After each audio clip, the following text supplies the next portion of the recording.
ಎಲ್ರಿಗೂ ನಮಸ್ಕಾರ. ನೀವು ನೋಡ್ತಾ ಇದ್ದೀರಾ ಟಿವಿ ವಿಕ್ರಮ. ನಾನು ಮುಮ್ತಾಜ್ ಅಬ್ದುಲ್ ನೆಲ್ಯಡ್ಕ. ವೀಕ್ಷಕರೇ, ನಾಗಮಂಗಲದಲ್ಲಿ ಒಂದು ಭಾರಿ ಆಕಸ್ಮಿಕ ನಡೆದು ಹೋಗಿದೆ. ಗಣೇಶ ವಿಸರ್ಜನೆಗೆ ಅಂತ ಮೂರ್ತಿಯನ್ನ ಮೆರವಣಿಗೆಯಲ್ಲಿ ತಗೊಂಡು ಹೋಗ್ತಾ ಇರಬೇಕಾದ್ರೆ ಮುಸಲ್ಮಾನ ಬಾಂಧವರು ಆ ಮೆರವಣಿಗೆಯನ್ನ ನೋಡ್ಬಿಟ್ಟಿದ್ದಾರೆ. ಹಾಗೆ ನೋಡಿದ ಕೂಡಲೇ ಅವರಿಗೆ ಆಕಸ್ಮಿಕವಾಗಿ ಭಕ್ತಿ ಉಕ್ಕಿ ಉಕ್ಕಿ ಹರಿದು ಬಿಟ್ಟಿದೆ. ತಕ್ಷಣ ಅವರಿಗೆ ದೇವರ ಮೂರ್ತಿ ಮೇಲೆ ಪುಷ್ಪವೃಷ್ಟಿ ಮಾಡಬೇಕು ಅಂತ ಅನ್ನಿಸ್ಬಿಟ್ಟಿದೆ. ಏನ್ ಮಾಡಿದ್ರು? ಕೈ ತುಂಬ ಹೂವಿನ ರಾಶಿಯನ್ನು ತಗೊಂಡಿದ್ದಾರೆ. ಮೆರವಣಿಗೆ ಹೋಗ್ತಾ ಇದ್ದ ಕಡೆಗೆ ಎರಚಿಬಿಟ್ಟಿದ್ದಾರೆ. ಆದ್ರೆ ಎಂತಹ ಪವಾಡ ನೋಡಿ, ಅಲ್ಲಲ್ಲ ಎಂತಹ ಆಕಸ್ಮಿಕ ನೋಡಿ. ಬಾಂಧವರು ಎರಚಿರುವಂತಹ ಹೂವಿದೆಯಲ್ಲ, ಅದು ಗಾಳಿಗೆ ಹೋಗ್ತಾ ಇದ್ದ ಹಾಗೇನೆ ಕಲ್ಲಾಗಿ ಬದಲಾಗಬಿಟ್ಟಿದೆ. ಅಥವಾ ಕಲ್ಲರಳಿ ಹೂವಾಗಿ ಹೀಗಂತ ಒಂದು ಹಾಡಿದೆಯಲ್ಲ, ಅದನ್ನು ನಮ್ಮ ಮುಸಲ್ಮಾನ ಶಾಂತಿ ಪ್ರಿಯರು ಕೇಳಿದ್ದಾರೆ ಅಂತ ಅನ್ಸುತ್ತೆ. ನಾವು ಎಸೆಯುವಂತಹ ಕಲ್ಲು ಅದು ಅರಳಿ ಹೂವಾಗಿ ದೇವರ ಮುಡಿ ಸೇರುತ್ತೆ ಅಂತ ಅಂದುಕೊಂಡಿದ್ರು ಏನೋ. ಆದರೆ ಆಕಸ್ಮಿಕವಾಗಿ ಈ ಕಲ್ಲುಗಳು ಕಲ್ಲಿನ ರೂಪದಲ್ಲೇ ಮೆರವಣಿಗೆ ಮೇಲೆ ಬಿದ್ದು ಬಿಟ್ಟಿದೆ. ಎಂತಹ ದುರಂತ ಅಲ್ವಾ? ಟಾಕ್ ಲೈಕ್ ಪರಮೇಶ್ವರ್ ಹೀಗಂತ ಟ್ರೆಂಡ್ ಆಗಬೇಕು. ನಮ್ಮ ಹೋಮ್ ಮಿನಿಸ್ಟರ್ ಎಷ್ಟೇ ಆಗಲಿ ನಮ್ಮ ಹೆಮ್ಮೆ. ಈ ರಾಜ್ಯದಲ್ಲಿ ನಡೆಯೋದು ಎಲ್ಲವೂ ಕೂಡ ಆಕಸ್ಮಿಕ, ಎಲ್ಲ ಬರೀ ಹುಡುಗಾಟಿಕೆ, ಎಲ್ಲ ಬರೀ ಮಕ್ಕಳಾಟ, ಎಲ್ಲವೂ ಬರೀ ಚಿಕ್ಕ ಘಟನೆ ಅಲ್ವಾ ಪರಮೇಶ್ವರ್ ಸರ್? ಈ ಕಾಂಗ್ರೆಸ್ಸೇ ಒಂದು ಆಕಸ್ಮಿಕಗಳ ಭಂಡಾರ. ಅಲ್ಲಿ ರಾಹುಲ್ ಗಾಂಧಿ ಹುಟ್ಟಿದ್ದು ಕೂಡ ಒಂದು ಆಕಸ್ಮಿಕ. ಕಾಂಗ್ರೆಸ್ ಲೀಡರ್ ಆಗೋದು ಆಕಸ್ಮಿಕ. ಪರಮೇಶ್ವರ್ ಅವರು ಹೋಮ್ ಮಿನಿಸ್ಟರ್ ಆಗೋದು ಕೂಡ ಆಕಸ್ಮಿಕ. ಆದ್ರೆ ಈ ರಾಜ್ಯ ಕಾಂಗ್ರೆಸ್ ರಾಜ್ಯ ಅಲ್ಲ ಸರ್. ಇಲ್ಲಿ ಹಾಗೆಲ್ಲ ಎಲ್ಲವೂ ಕೂಡ ಆಕಸ್ಮಿಕವಾಗಿ, ಐ ರಿಪೀಟ್, ಆಕಸ್ಮಿಕವಾಗಿ ನಡೆಯೋದಿಲ್ಲ. ಆಕಸ್ಮಿಕವಾಗಿ ಕಲ್ಲು ಬೀಳೋದಕ್ಕೆ ಸಾಧ್ಯನಾ? ಏನು ಮಾವಿನ ಮರಕ್ಕೆ ಕಲ್ಲು ಹೊಡೆಯೋದಕ್ಕೆ ಹೋಗಿದ್ದು ಇಲ್ಲಿಗೆ ಬಂದು ಬಿದ್ದು ಬಿಡ್ತಾ? ಅಥವಾ ದರ್ಗಾ ಧ್ವಂಸ ಮಾಡೋದಕ್ಕೆ ಎಸೆದಂತಹ ಕಲ್ಲು ಗಣೇಶ ಮೆರವಣಿಗೆ ಮೇಲೆ ಬಿತ್ತ? ಹೇಳಿಕೆ ಕೊಡುವುದಕ್ಕೂ ಕೂಡ ಒಂದು ಲಾಜಿಕ್ ಬೇಡವಾ ಸರ್? ಒಂದು ಜವಾಬ್ದಾರಿ ಅನ್ನುವಂಥದ್ದು ಬೇಡವಾ ಸರ್? ನೀವು ಹೋಮ್ ಮಿನಿಸ್ಟರ್, ಈ ಪರಿಜ್ಞಾನ ಕೂಡ ಬೇಡವಾ ಸರ್? ಆಕಸ್ಮಿಕವಾಗಿ ಅಲ್ಲಿ ಪ್ರೊಸೆಷನ್ ಹೋಗುವಾಗ ಯಾರೋ ಕಲ್ಲು ಹಾಕಿದ್ರು ಅಂತ ರೆಸ್ಪಾಂಡ್ ಮಾಡೋದಕ್ಕೆ ಇವರು ಕಲ್ಲು ಹಾಕಿದ್ದಾರೆ. ಆ ರೀತಿ ಘರ್ಷಣೆ ಮಾಡ್ಕೊಂಡಿದ್ದಾರೆ. ಕೋಮುಗಲಭೆ ಅಂತ ಹೇಳೋದಕ್ಕೆ ಆಗೋದಿಲ್ಲ ಇದನ್ನ. ಇಲ್ಲ ಅದೆಲ್ಲ ಇಮಿಡಿಯೇಟ್ ಆಗಿ ಸ್ಪರ್ ಆಫ್ ದಿ ಮೂಮೆಂಟ್ ಅಲ್ಲಿ ಆಗಿರುವಂತದ್ದು. ಅದಕ್ಕೆ ನಾವು ಹೆಚ್ಚು ಇದನ್ನ ಬೆಳೆಯೋದಕ್ಕೂ ಬಿಡೋದಿಲ್ಲ, ಬಿಟ್ಟು ಇಲ್ಲ. ಪೊಲೀಸ್ನವರು ಅದನ್ನ ಕಂಟ್ರೋಲಿಗೆ ತಗೊಂಡಿದ್ದಾರೆ. ಅದನ್ನ ಹೆಚ್ಚು ನೀವು ಕೂಡ ಅದನ್ನ ಹೆಚ್ಚು ನನ್ನ ಮನವಿ ಏನು ತಮ್ಮಲ್ಲಿ ಅಂದ್ರೆ ಹೆಚ್ಚು ಅದನ್ನ ಪ್ರಚಾರ ಕೊಡಕ್ ಹೋಗ್ಬೇಡಿ. ಇದೊಂದು ವಿಷಯನೇ ಅಲ್ಲ, ಇದರಲ್ಲಿ ರಾಜಕೀಯ ಮಾಡಬೇಡಿ, ಮೀಡಿಯಾಗಳಿದನ್ನ ತೋರಿಸಿ ದೊಡ್ಡದು ಮಾಡಬೇಡಿ ಅಂತ ಹೇಳ್ತಾರಲ್ಲ ಹೋಮ್ ಮಿನಿಸ್ಟರ್ ಪರಮೇಶ್ವರ್ ಅವರು. ಹಾಗಾದ್ರೆ ಇದನ್ನ ಮುಚ್ಚಿಡ್ಬೇಕಾ ಸರ್? ಇದು ಮುಚ್ಚಿಡ್ಬೇಕಾಗಿರುವಂತಹ ಸುದ್ದಿನಾ ಸರ್? ಹಿಂದೂಗಳ ಮೇಲೆ, ಹಿಂದೂ ದೇವರ ಮೇಲೆ ದಾಳಿ ಆದರೆ ಅದು ಮುಚ್ಚಿಡಬೇಕಾಗಿರುವಂತಹ ಸುದ್ದಿ ಅಲ್ವಾ? ಪ್ರತಿಭಟನೆ ಮಾಡಿದ್ರೆ ಅರೆವಾ ಅದು ರಾಜಕೀಯ ಅಲ್ವಾ?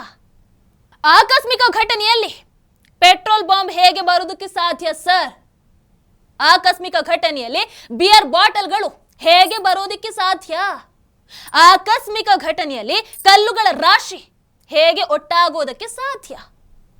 ತಲವಾರು, ಮಚ್ಚು, ಲಾಂಗು ಇವೆಲ್ಲ ಜಳಪಿಸೋದಕ್ಕೆ ಹೇಗೆ ಸಾಧ್ಯ ಸರ್?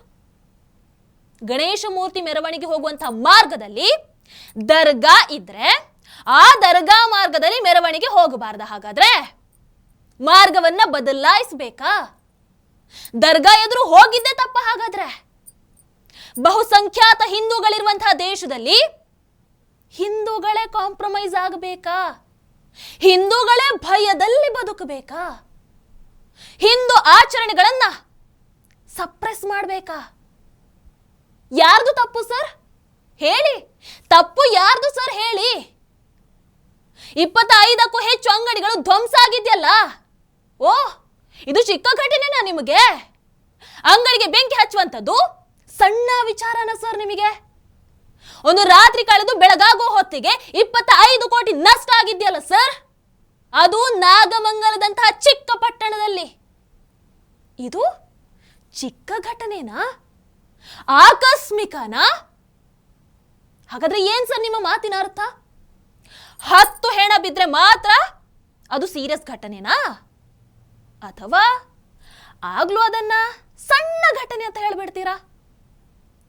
ಬಹುಶಃ ಆ ಹೆಣಗಳು ಹಿಂದೂಗಳದ್ದಾಗಿದ್ರೆ ನಿಮಗೆ ಅದು ಕೂಡ ಸಣ್ಣ ಘಟನೆ ತರಾನೇ ಕಾಣಿಸುತ್ತೆ. ಆಹಾ, ಇದನ್ನ ಕೋಮುಗಲಭೆನೇ ಅಲ್ಲ ಅಂತ ಹೇಳ್ತೀರಲ್ಲ ಸರ್.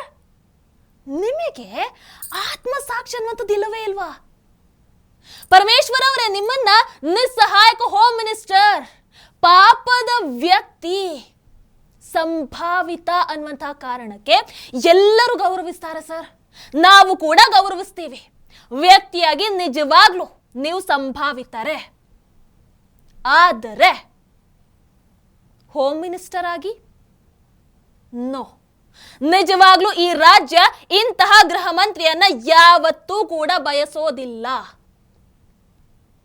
ವೀಕ್ಷಕರೇ, ಇನ್ಸಿಡೆಂಟ್ ಬಗ್ಗೆ ನಿಮಗೆ ಡೀಟೇಲ್ ಆಗಿ ಹೇಳುವಂತ ಅಗತ್ಯ ಇಲ್ಲ ಅಂತ ಅಂದುಕೊಳ್ತೀನಿ. ನಾಗಮಂಗಲದಲ್ಲಿ ಗಣೇಶನನ್ನು ಕೂರಿಸ್ತಾರೆ. ವಿಸರ್ಜನೆ ದಿನ ಅಂದ್ರೆ ಬುಧವಾರ ಸಂಜೆ 6:30 ಬದರಿಕೊಪ್ಪಲು ಸರ್ಕಲ್ನಿಂದ ಮೆರವಣಿಗೆ ಹೊರಡುತ್ತೆ. 8 ಗಂಟೆಗೆ ಮಂಡ್ಯ ಸರ್ಕಲ್ ಹತ್ರ ಬರುತ್ತೆ.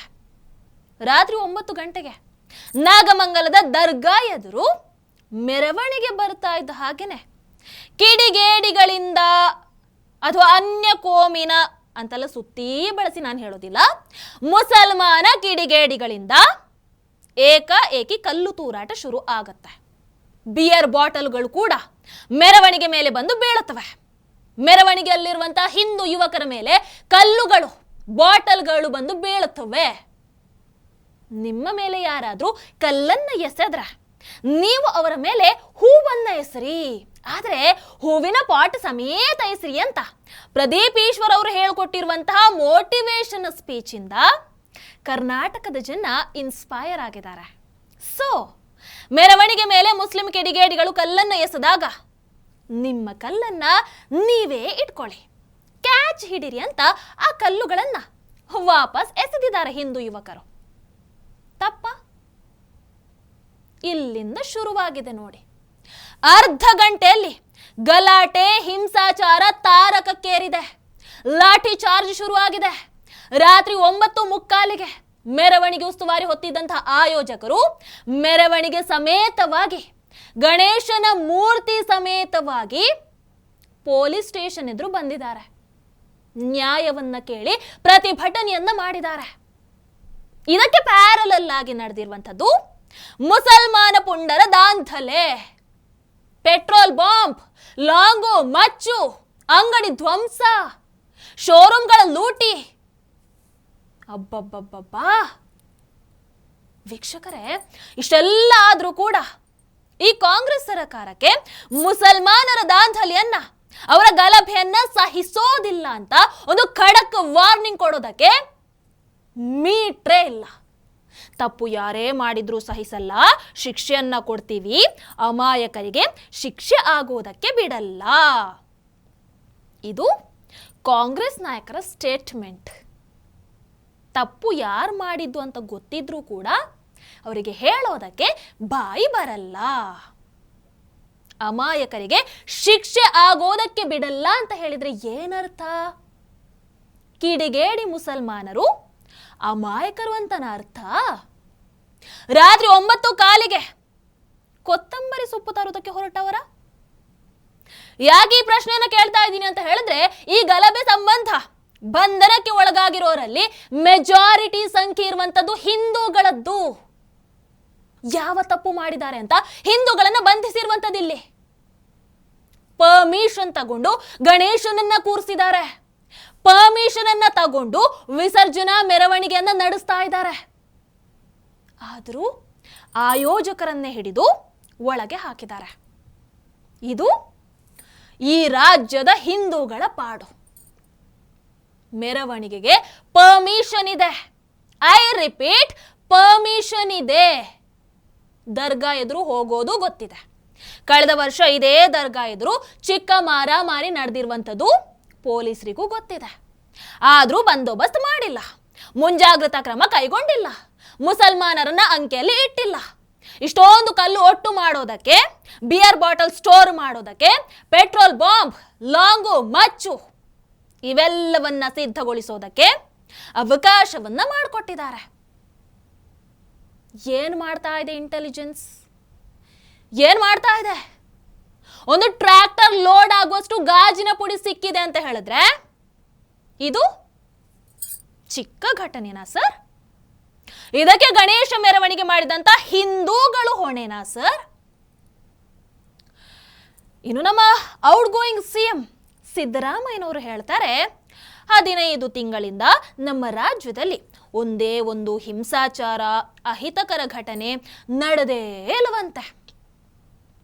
ನಿಮ್ಮದೇ ಕುರ್ಚಿ ಕಿತ್ತಾಟದಲ್ಲಿ, ನಿಮ್ಮದೇ ಹಗರಣದಲ್ಲಿ ಬ್ಯುಸಿಯಾಗಿದ್ರೆ ನಿಮಗೆ ಹೇಗೆ ಗೊತ್ತಾಗುತ್ತೆ ಸರ್ ರಾಜ್ಯದಲ್ಲಿ ಹಿಂಸಾಚಾರ ನಡೆಯುವಂತಹ ವಿಚಾರ? ನೇಹಾ ಹತ್ಯೆ, ರಾಮೇಶ್ವರಂ ಕೆಫೆ ಬ್ಲಾಸ್ಟ್, ಯುವ ಬ್ರಿಗೇಡ್ ಕಾರ್ಯಕರ್ತನ ಹತ್ಯೆ, ಕೋಲಾರದಲ್ಲಿ ತಲ್ವಾರ್ ಕಟೌಟ್ನಿಂದ ಗಲಭೆ, ಶಿವಮೊಗ್ಗದಲ್ಲಿ ಔರಂಗಜೇಬ್ ಮತ್ತು ತಲ್ವಾರ್ ಕಟೌಟ್ನಿಂದ ಪ್ರಚೋದನೆ ಮತ್ತು ಗಲಭೆ, ಉಡುಪಿ ಕಾಲೇಜಿನಲ್ಲಿ ಹಿಂದೂ ಹೆಣ್ಣು ಮಕ್ಕಳನ್ನ ಶೌಚಾಲಯದಲ್ಲಿ ಚಿತ್ರೀಕರಿಸಿದಂತಹ ಘಟನೆ, ಬೆಳಗಾವಿಯಲ್ಲಿ ಮಹಿಳೆಯರನ್ನ ಬೆತ್ತಲೆ ಮಾಡಿ ಹಲ್ಲೆ ಮಾಡಿರುವಂತಹ ಘಟನೆ, ಹನುಮಾನ್ ಚಾಲಿಸ ಹಾಕಿದ್ದಕ್ಕೆ ಹಿಂದೂ ಹುಡುಗನ ಮೇಲೆ ಮುಸಲ್ಮಾನರ ಹಲ್ಲೆ. ಸಾಕಾ ಅಥವಾ ಇನ್ನೂ ಬೇಕಾ? ವೀಕ್ಷಕರೇ, ಈ ರಾಜ್ಯಕ್ಕೆ ಯೋಗಿ ಆದಿತ್ಯನಾಥ್ ಜಿ ರೀತಿಯಾದಂತಹ ಸಿಎಂ ಬೇಕು ಅಂತ ಅನ್ನಿಸ್ತಾ ಇಲ್ವಾ ನಿಮಗೆ? ಕಡೆ ಪಕ್ಷ ಗುಜರಾತ್ ರಾಜ್ಯಕ್ಕಿರೋ ರೀತಿಯಾದಂತಹ ಹೋಮ್ ಮಿನಿಸ್ಟರ್ ಆದ್ರೂ ನಮಗೆ ಬೇಕು ಅಂತ ಅನ್ನಿಸ್ತಾ ಇಲ್ವಾ? ಬಹುಶಃ ಈ ರಾಜ್ಯ ಕಾಂಗ್ರೆಸ್ ಅಧಿಕಾರದಲ್ಲಿ ಇರೋ ತನಕ ಇದು ಹಿಂದೂಗಳಿಗೆ ಅಲ್ಲ. But I am sorry to say this. TV Vikrama, ದೇಶ ನಿಮ್ಮ ಕೈಯಲ್ಲಿ. ಈ ಕಾರ್ಯಕ್ರಮ ನಿಮಗೆ ಇಷ್ಟ ಆಗಿದ್ದಲ್ಲಿ ಲೈಕ್, ಶೇರ್ ಹಾಗೂ ಕಮೆಂಟ್ ಮಾಡಿ. ಟಿವಿ ವಿಕ್ರಮದ ಕಾರ್ಯಕ್ರಮಗಳನ್ನು ನಿರಂತರವಾಗಿ ವೀಕ್ಷಿಸಲು ಸಬ್ಸ್ಕ್ರೈಬ್ ಮಾಡಿ, ಬೆಲ್ ಐಕನ್ ಒತ್ತಿ.